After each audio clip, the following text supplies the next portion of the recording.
I think I know most of you here. Named Teran. I did not have the pedigree that many of you had from Bainbridge Island, but I too had a great relationship with Gary. So first of all, I want to thank Paul and the Nolta family for allowing me to speak. Thank you. Appreciate that. Appreciate it. So I want to thank Paul and the Nolta family for allowing me some time to speak to you right now. Many familiar faces here. You were here when we had Gary's retirement ceremony. And if you weren't at the ceremony, I'll kind of recap it for you. We went through in detail a number of speakers, including Chief Cloud got up, and we talked about Gary's 60 years of service with Bainbridge Island Fire Department. Think about 60 years of going on calls, 60 years of training, all the time and energy that Gary put into being a volunteer. In addition to those responsibilities, it was mentioned earlier that, I think by Walt, that Gary was in charge of ordering all the bunker gear for our firefighters. So he made sure that all of our firefighters have the safety equipment they needed, and then every year Gary would come back around and make sure that equipment was still up to speed. And then also, what we talked about during that ceremony is Gary was responsible to make sure that the addressing on the island was done properly.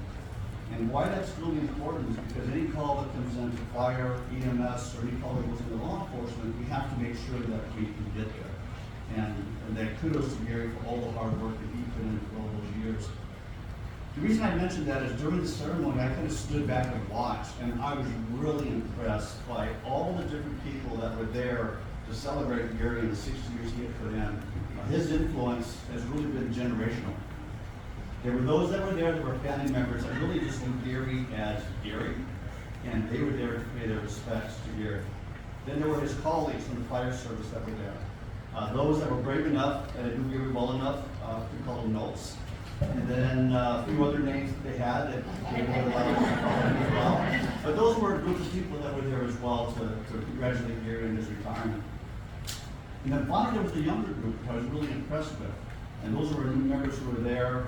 They would have a difficult time making eye contact with Gary, and they would never think of calling him Gary. They would always call him Assistant Chief Nolta. And I always thought that was very respectful, and it just kind of shows the impact that Gary has had on the fire service on this island. So my relationship with Gary started about 15 years ago when I came here from California to be the new fire chief.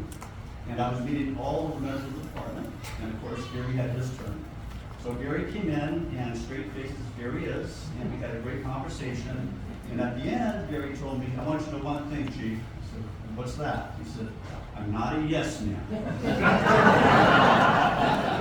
I said, "Well, Gary, you and I are going to get along real well. I don't want a yes man." And at that moment, we changed our relationship from fire chief and assistant chief to Hank and Gary. And we really had quite a number of great conversations throughout the years, and quite frankly, he had an impact on the changes that we were making in the volunteer program. A few years into it, I said, "You know what, Gary, I want to bring you into the inner sanctum." Said, "What do you mean, Chief?" He says, "I want you to be involved now with volunteer personnel issues." And he said, "Well, why is that?" I said, "Well, number one, I respect your background, I respect the knowledge that you have." I said, "And number two, I want to be able to play the Nolta part if I have." He says, "What do you mean by that?" I says, "Well, I kind of like strategy, and I figure if I ever need to get that Nolta card and say because Gary agrees with me, play it, I'll play it." Okay, that sounds good to me. So, I'm going to tell you a secret here. Believe it or not, Bainbridge Island Fire Department is not all rainbows and unicorns. We do have our rainy days, and we do have a few donkeys every so often that come in and need to be addressed. So I would call Gary in my office, "Okay, Gary, not going to leave this one." And I would tell him the situation. And Gary, very straight-laced, he looked at me, he goes, "Chief," he goes, "You've got to be kidding me."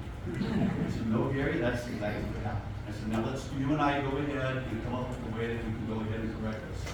And I really appreciate, you don't understand the kind of insight and caring that Gary had, but his number one priority was always the department and not the individual. He always wanted to make sure that the Bainbridge Island Fire Department had a stellar reputation, and which it does to this day. So, sure, Chief Cloud can recognize this. Sometimes people second guess the fire chief's decisions when it comes to disciplining some of our members. And it was on a few occasions that we had some volunteers that were encouraged to go somewhere else, make a different career choice. And I may have some of our tenure members come up to me and say, hey, Chief, you know, Hank was a really good guy, he went on calls, why'd you get rid of him? And of course, with personnel issues, you can't, as management, get into why people are let go. Just simply say, well, it didn't work out for this or that. And there was one instance when I had somebody that just kept asking me, but I don't understand, I don't understand. So I got out the Nolta part. I said, well, to let you know, it was a difficult decision that we had to make. But Chief Nolta and I both made this decision, and he supports it. And he said, that's all you have to say.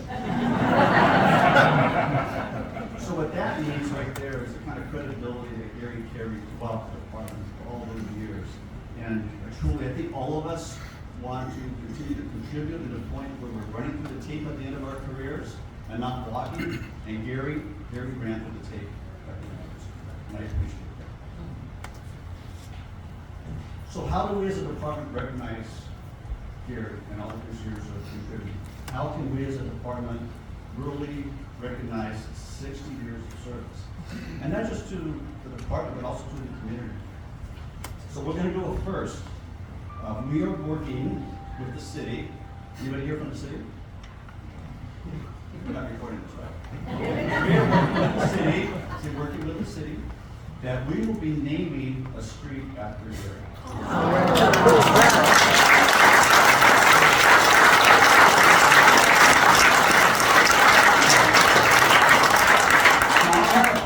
I don't think Nolta Boulevard and Nolta Street.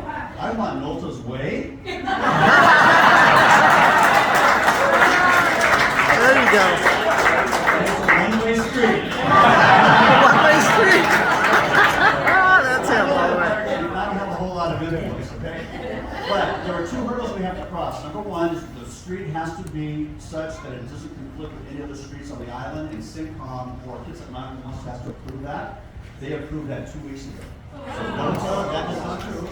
And now I have my fire marshal, and if you haven't met her, she is absolutely fantastic. She is working with the city on finding a street that we can go ahead and call Nolta, hopefully Nolta's Way, and hopefully one way. And once that happens, I will be sharing that with all of you, because truly Gary's contributions are not going to go just to 60 years, but 60 and beyond. So Paula, congratulations on this wonderful man, and let people